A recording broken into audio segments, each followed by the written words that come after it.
ახლა შემოგთავაზებთ სიუჟეტს, რომელიც გადაღებულია პარიზის წმინდა თამარ მეფის სახელობის ქართულ სამრევლოში. კერძოდ, საუბარი გვაქვს წინამძღვარი სამრევლოსი არქიმანდრიტ ანტონზე, რომელიც 18 წელი დაუღალავად ემსახურებოდა ეპარქიას სამრევლოს და იგი სამშობლოში ბრუნდება თავის მსახურების გასაგრძელებლად. მე არაერთხელ მომიწია ამ სამრევლოში ყოფნა და მადლობა მამა ანტონს ამისთვის, როგორც პროფესიულად, ისე ტელევიზიიდან.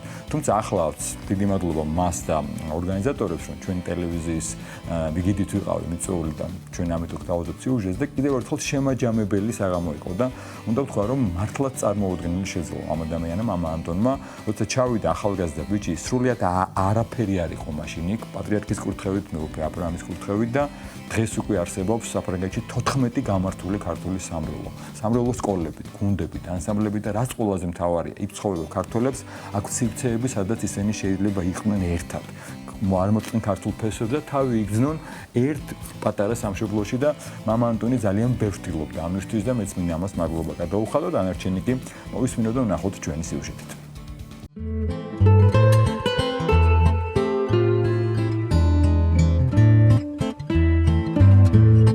პარიზში მცხოვრები ქართველებისთვის ეს ადგილი გამორჩეული შეკრების ადგილია, ვინაიდან აქ მდებარეობს პარიზის თამარ მეფის სახელობის ქართული სამრევლო. სადაც დღეს განსაკუთრებული წირო აღევლინება, ვინაიდან 18 წლიანი მსახურების შემდგომ სამრევლოს წინამძღვარი არქიმანდრიტი ანტონი ბრუნდება სამშობლოში და მრევლი მას განსაკუთრებული სითბოთი და სიყვარულით აცილებს.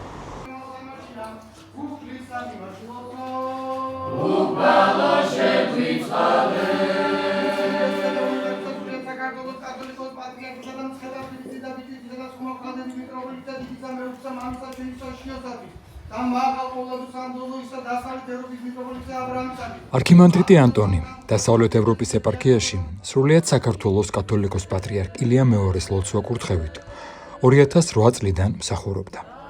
პარიზსა და საფრანგეთის სხვადასხვა ქალაქში თითქმის 2 ათეული წლის განმავლობაში ეპარქიის მღვდელმთავრის მიტროპოლიტ აბრაამის ლოცვა კურთხევითა და თანადგომით მან შეძლო და სამშობლოს მონატრებული ქართველები ერთ დიდ ოჯახად გაერთიანა. როგორც ღვთისმსახურებაზე შეკრებილები ამბობდნენ, წლების განმავლობაში იგი მათთვის არა მხოლოდ სულიერი მოძღვარი, არამედ დიდი მეგობარიც გახდა, თანამგზნობი და მძიმე წუთებში მათთან ერთად გამზიარებელი. მადლობა უფალს იმისათვის, რომ ეს წლები, ჩემი გარკვეული პერიოდი წლები თქვენთან ერთად გამატარებინა და მივიღე უზარმაზარი გამოცდილება, სიყვარული და ეს სიყვარული მიმყვება სამშობლოში. პარიზის წმინდა თამარ მეფის სახელობის ქართულ ტაძარში, რომელიც სრულიად საქართველოს კათოლიკოს პატრიარქმა ურწმინდესმა და უნეტარესმა ილია მეორემ 2009 წელს თავად აკურთხა, განსაკუთრებული დღეა. საღვთო ლიტურგიაზე სასულიერო პირები დასავლეთ ევროპის ეპარქიის სხვადასხვა სამრევლოდან სპეციალურად ჩამობრძადნენ, ერთობლივი წირო აღასრულეს და მამა ანტონს სამშობლოს გარეთ დაუღალავი სულიერი საქმიანობისთვის მადლობა გადაუხადეს.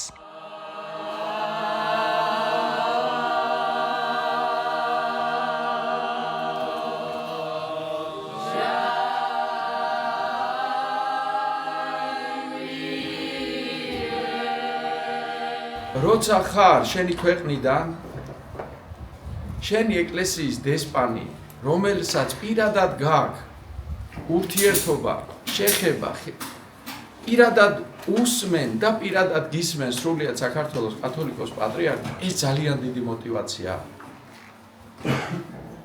და ამ ნიჭის ჩვენ გზაში ვსაუბრობდით, ამ ნიჭის და უნარის ბრძანდებოდა ჩვენი ურწმინდესი პატრიარქი ილია, რომელმაც თავად აკურთხა ეს ტაძარი. ეს უბრალო მოვლენა არ არის, მერწმუნეთ. დრო რო გავა ჩვენ თვითონ მივხვდებით, არათუ საქართველოში არ არის ეს უბრალო მოვლენა. მით უმეტეს უცხოეთში და აქ. და ასევე ძალის მომცემი იყო ის ნდობა, რასაც მისი მაღალ ყოვლადუსამდელოებისობა მეუფე აბრაამი თითოეულ ჩვენგანს გვანიჭებდა და გვენდობოდა. და გვაძლევდა იმის უფლებას, რომ ჩვენ გვეცხოვრა ჩვენი შესაძლებლობების ზღვარზე და ვიცხოვროთ. ამის შემდეგ ჩვენ როგორ მოვიქცევით ეს უკვე ჩვენი სინდისის და ჩვენი ასე რომ ვთქვათ, შრომის გამოჩნდება. და მე ვფიქრობ, რომ ის რაც მამა ანტონმა შეძლო, ამასაც დრო კიდე ალბათ უფრო კარგად აჩვენებს, ვიდრე დღეს ჩვენ ვხედავთ. ბევრად უფრო კარგად. ეს იყო ჩვენი დიდი, ასე რომ ვთქვათ, ადამიანების დამსახურება. იყო მოძღვარი უცხოეთში, ცხოვრობდე და მოღვაწეობდე სამშობლოდან შორს ყოფი შენი თანამემამულეების გვერდით, იქ სადაც ხშირად მარტონი არიან, ძალიან რთულია. წირვის დასასრულს წაიკითხეს მმართველი მღვდელმთავრის მიტროპოლიტ ა ブラ ამის სიტყვა, რომელშიც მღვდელმთავარი არქიმანდრიტ ანტონის დაუღალავს შრომასა და მოღვაწეობაზე საუბრობს და ეპარქიის სახელით მას განსაკუთრებულ მადლობას უხდის. მისი უწმინდესობის ლოცვა-კურთხევით და მეუფე ა ブラ ამის ლოცვა-კურთხევით ამ ტაძრის წინამძღვრად დავინიშნე 2009 წელს, როცა მისი უწმინდესობა ბრძანდებოდა ამ ტაძარში. პირველი წერა მან აღავლინა და ის იყო ჩვენთვის დიდი ბედნიერება, რომ შეკვირვა მთელი ეს ქართული საზოგადოება, უცხოეთში მყოფი საზოგადოება და მართლაც ბედნიერება იყო ჩვენთვის და ნუგეში იყო მისი უწმინდესობის აქ ჩამობრძანება.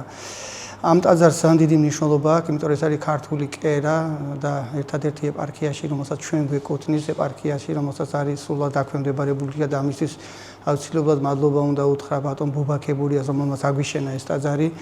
და ფაქტიურად ეს ტაძარი გახდა ის სულიერი კერა და ნავსაყუდელი მქართველებისა, რომელსაც უცხოეთში მოღვაწეობენ და უცხოეთში ცხოვრობენ და აქ პოულობენ გარკვეულ სულიერ ნუგეშს თუ ნებისმიერ ურთიერთობაშიც კი ეხმარებათ ერთმანეთთან სიყვარულში, მეგობრობაში და ნამდვილად დიდი იყო ჩემთვის დიდი პატივი იყო აქ მოღვაწეობა და ნდობაც, მადლობა ამ ნდობისათვის ეკლესიას, უწმინდეს მეუფე ა ブラ ამს იმისათვის, რომ მენდო ეს სამრევლო და მართლაც გულწრფელად ვემსახურე ამ ტაძარს. მე იმით კი არ ვხარო, რომ მე მადლობის ღირსი ვარ, უბრალოდ ამ ხალხმა დაინახა იმ ეკლესიის, ჩემი არა, თვითონ ეკლესიის დამოკიდებულება მათ მიმართ, რომ ეკლესია მათზე ზრუნავს და მე თუ ვიყავ ამის პატარა ნაწილი, ჩემთვისაც მნიშვნელოვანი იყო და ეს მადლიერება გამოიხატა. აი დღეს მთელი დასავლეთ ევროპის ეპარქიიდან ჩამოვიდა სამღვდელოება, თითქოს ესეთი გაცილების ურთიერთობა შეიქმნა, ერთად ჩავატარეთ წირვა და წირვის მერე მივმართეთ ერთმანეთ დიდი სიყვარულით და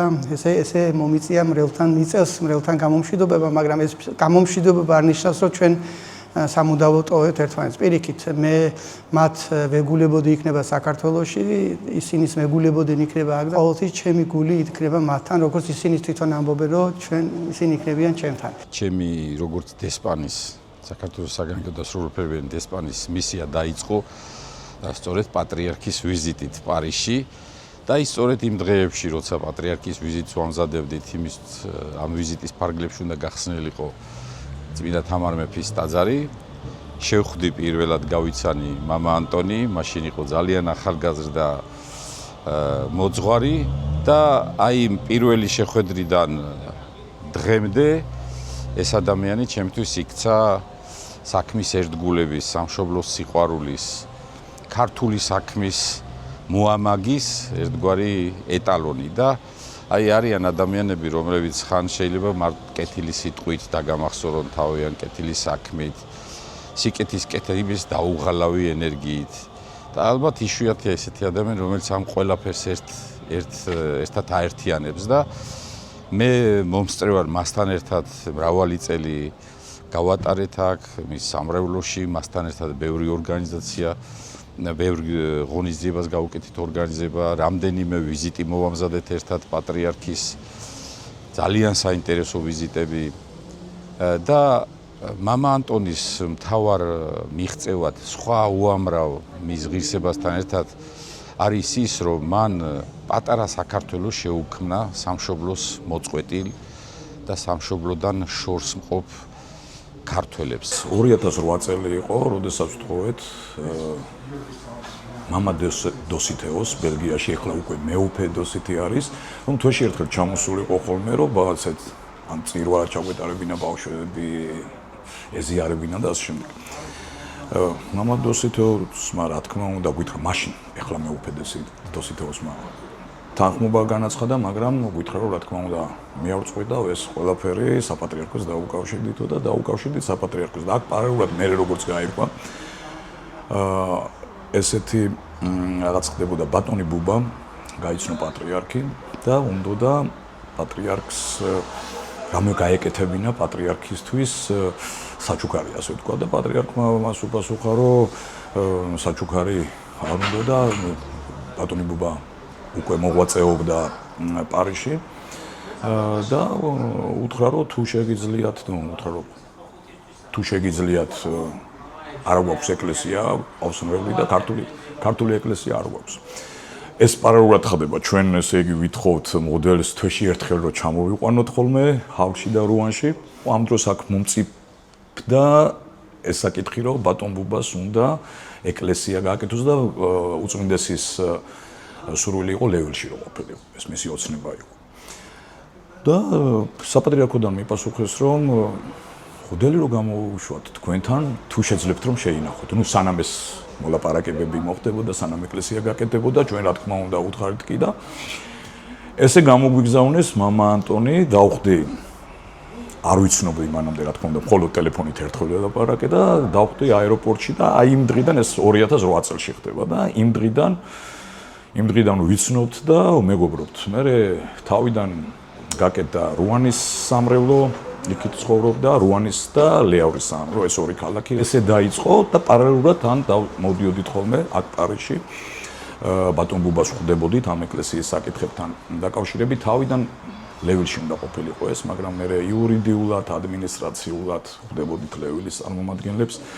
იმ ეტაპზე ერთი სიტყვით ძალიან გაიწელებოდა და გაჯანმრთელდებოდა ეს საკითხი და მე უკვე ბატონმა ბუბამ ეს ეკლესია გააკეთა, უკვე საფუძველი იყო, მრევლი უკვე არსებობდა რუანიდან, ლეავრიდან, აქაც უკვე ხალხმა იცოდა რომ ეს ყველაფერი კეთდებოდა და მე უკვე აქეთ გადმოვიდა მამა ანტონი. 22 წელი იყო საფრანგეთში ვარ, მთელი ოჯახით, მაგრამ მამა ანტონთან 2010 წლიდან გვაქვს კონტაქტი. იყო 16 წელია რა. ემიგრაციაში ცხოვრება რამდენ სიძნელებთან დაკავშირებული და აი ამ სიძნელების დაძლევაში და შემსუბუქებაში რომ გეხმარება ადამიანი და აი მის ნუგეშ გაძლევს, უკვე სხვა ურთიერთობაც გიყალიბდება თან მეგობროს. გარდა მაგისა ხა მარტო სულიერი მოძღვარი აღარ არის უკვე ჩვენი, ეგ უკვე ბევრი ერის კაცს კიდაც ჯობია იმდენი ერის საქმეს აკეთებს, რომ ეხლა ერთი სულიერი ეს სასულიერო პირისთვის უკვე ამდენი 14 სამრევლოს ესა ქვია ასე ხუმხმზღანელო პატარა საქმე არ არის და ბევრი ესეთი საქმე მოხდა საღამოები აქვს ჩვენთან და ჩატარებული მაგას. ბევრი აი ესეთი სიკეთეა გაკეთებული, ბევრი ნუგეშია აქ მიცემული აი ეს ავადმყოფები, მარტო საავადმყოფო და რომ მოვითვალოთ საავადმყოფების პალატებიდან გამოსული ყავს, გამოსულები ვართ ერთად ხოლმე. იმდენი ნუგეში აქ მიცემული და იმდენი აი ესე რა ქვია იმედი აქ მიცემული ადამიანებზე რომ ბევრი მაგითაც არის გამოჯანმრთელებული მართალი გითხრა. ჩვენ მამაოსთან ყველას გვაქვს ერთი გასამახსოვრებელი სუვენირი. ერთი კეთილი სიტუაცია. ერთი რჩება. თანადგომა აუცილებლად თვითონაც ხელი ყველაზე საჭირო დროს. და სწორედ ამიტომ არის დღევანდელი საღამოს როლი განსაკუთრებული. ამ საღამოზე შეკრებილი ქართველები მადლიერებამ გაერთიანა. ღონისძიებაზე მონაწილეები შეეცადნენ სიტყვით, სიმღერით და ქორეოგრაფიული ნომრებით წმინდა თამარ მეფის სახელობის ქართული სამრევლოს წინამძღვრისთვის, მრავალწლიანი სულიერი თანადგომისთვის მადლობა გადაეხადათ.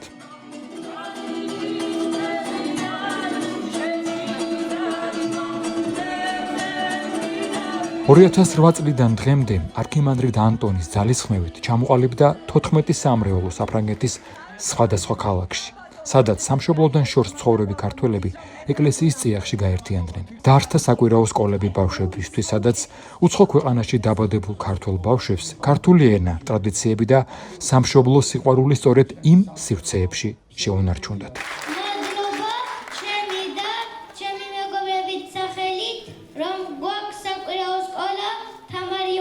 შეიქმნა სამრევლო გუნდები, ასევე სიმღერის და ცეკვის ანსამბლები. 2008 წლიდან დღემდე ჩატარდა სხვადასხვა შინაარსის კულტურული ღონისძიებები, რის საშუალებითაც ქართული ტრადიცია და კულტურა მრავალმა უცხოელმაც გაიცნო. მოეწყო საქველმოქმედო პროექტები როგორც საფრანგეთში, ისე საქართველოში მცხოვრები ოჯახების დასახმარებლად. ძალიან დიდი გზა გამოვიარეთ ერთად. აქ ახლებიც არიან, ძველებიც არიან, ბევრი ადამიანები არიან, რომელსაც ერთად მოვდივართ და მე მადლობის მეტი არაფერი არ მეტყვის და ვიტყვი ბოდისაც. თუ ვისაც ვერ გაგიწიეთ კარგი მოძღვრობა, კარგი მეგობრობა, ამისთვისაც ბოდის ვიხდი. თქვენთან მივიღე დიდი სულიერი გამოცდილება, თქვენი სიყვარული და ეს სიყვარული მიმყება სამშობლოში.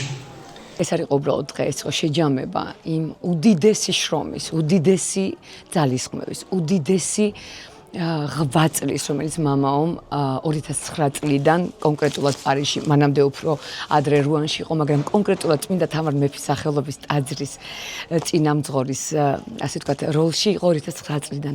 აი რაც კი ეს წლები გავიდა, აი შედეგი იყო დღეს აი ამ დიდი სიყვარულის. ყველა ემოცია, ვეღარც კი ვპოულობ იმ სიტყვებს, იმიტომ რომ მამა ანტონი არის ადამიანი უნიკალური, რომელსაც აქვს უნიკალური ენერგია, ყველა ადამიანში იპოვოს, აიღოს კარგი და გააერთიანოს. მე უკვე 16 წელია რაც პარიზში ვიმყოფები, პირველად წმინდა თამარ მეფის სახელობის ტაძრის კურთხევა, როდესაც მოხდა პარიზში უწმინდესის და უნეტარეს სესილია მეორის დასწრებით. მე მაშინ საქართველოში ვიმყოფებოდი და დეკემბერში, როდესაც პირველად ჩამოვედი პარიზში, შევერთდი მამა ანტონის მგალობელთა დასს და იმის მერე ტაძრის მგალობელი ვარ. ეს დღეები ჩვენთვის ძალიან მნიშვნელოვანი იყო, ვემშვიდობებით მოძღვარს, რომელმაც მთელი თავისი ცხოვრება მოგვიწყნა ჩვენ, ის წლები ჩვენთვის ძალიან მნიშვნელოვანია. მან არა მხოლოდ შეძლო, რომ ჩვენთვის ყოფილიყო მოძღვარი, არამედ მეგობრობას გვასწავლიდა სიყვარულს, გვასწავლიდა ურთიერთობებს და ეს დღეები მისთვის დამსახურებულად ჩვენგან იყო იმის დასტური, რომ მადლიერი ვართ მისთვის, ყველა მისი გაკეთებული საქმის. შეუძლია გამოაჩინა სახურება უფლის დედა ეკლესიის და ყველა იმიგრანტის წინაშე. გამოსამშვიდობებელ საღამოს ესწრებოდნენ დასავლეთ ევროპის ეპარქიის სამღვდელოება, სპეციალურად საქართველოსდან ჩასული სტუმრები, სხვადასხვა ქალაქის სამრევლოს წევრები, ახალგაზრდები და ოჯახები, ადამიანები, რომლებმაც საკუთარი ისტორიებით კიდევ ერთხელ აჩვენეს, რამდენად დიდი კვალი დატოვა სულიერმა მოძღვარმა მათ ცხოვრებაში. დღეს ჩვენთვის უდიდესი პატივია დარბაზში მივეცალოთ ჩვენი ძვირფასი მამა ანტონის დედას, ქალბატონ ლარისა მანჯგალა. ჩვენი განსაკუთრებული უნაროები, ნიჭიერება, ერთგულება, გემოვნება, მიზანდასახულება დღეს საფრანგეთში ამ ლამაზ ქალაქში ერთად აგიქმნებოდით. ძალიან დიდი მადლობა. მადლობას გეთქვით საზოგადოებაში, თელაკაუბნობაში, თუ ასე ხარისიანად, ასე თილად და ყველა ზოღებულად ჩემში ეს დიდი პატივია. აქ გავზენდო ჩვენთან ერთად იმყოფება ასევე მამა ანტონის ძმა, გიორგი კანდელაკი. მადლიერებით, სევდით და სიყვარულით გააცილეს წინამძღვარი სამრევლოს წევრებმა, რომელიც ამიერიდან ახალ სამრევლოს სამშობლოში ჩაუდგება სათავეში. დიდი მადლობა. კიდევ ერთხელ მადლობა მამა ანტონს, მადლობა მათ, ვინც მოგვცა საშუალება ჩვენს ყოფილიყავით, თუმცა უნდა ვთქვა, რომ ჩვენ ახლა ვსაუბრობთ, რომ მამა ანტონი ბრუნდება სამშობლოში, მაგრამ ის რამდენიმე დღე რაც მას დარჩა, მაინც ესე იგი არ ატარებს უნაყოფო და ახლა იმყოფება მამა ანტონი მადრიდში, ვინაიდან ვიცით, რომ მას აქვს ძალიან მჭიდრო ურთიერთობა, მისი სულიერი შვილია ჩვენი სამაყო გიორგი მიქაუტაძე და მორიგი საქველმოქმედო შეხვედრა გამართეს მადრიდის სამრევლოში. შედგა გუშინ, ვინაიდან გიორგიც ახლა უკვე ესპანეთში თამაშობს და მადრიდის სამრევლოში შეხვდენის ჩვენს სამრევლოს წევრებს, იქ მამა პიროსი ბრძანდება წინამძღვარი და საქველმოქმედო საღამო გაიმართა და შემოსული ნახა ამჯერადაც საქველმოქმედებაში გადაირიცხება როგორც მანამდე და მადლობა მამა ანტონს, რომ ჯერ კიდევ აგრძელებს, თუმცა ვიცი რომ საქართველოშიც ბევრი გეგმაა და მადლობა გიორგის, რომ იცლის მისი დატვირთული რეჟიმის მიუხედავად და იმ სამრევლოში ახლა უკვე მადრიდის სამრევლოში შეუერთდა ამ საქველმოქმედო აქციას და ჩვენ სწორედ ამ კადრებს ხედავთ ახლა ამ სახულ კადრებს, რომელიც გუშინ თავად მამა ანტონმა გაავრცელა და მადლობა მათ და უსურვოთ წარმატება.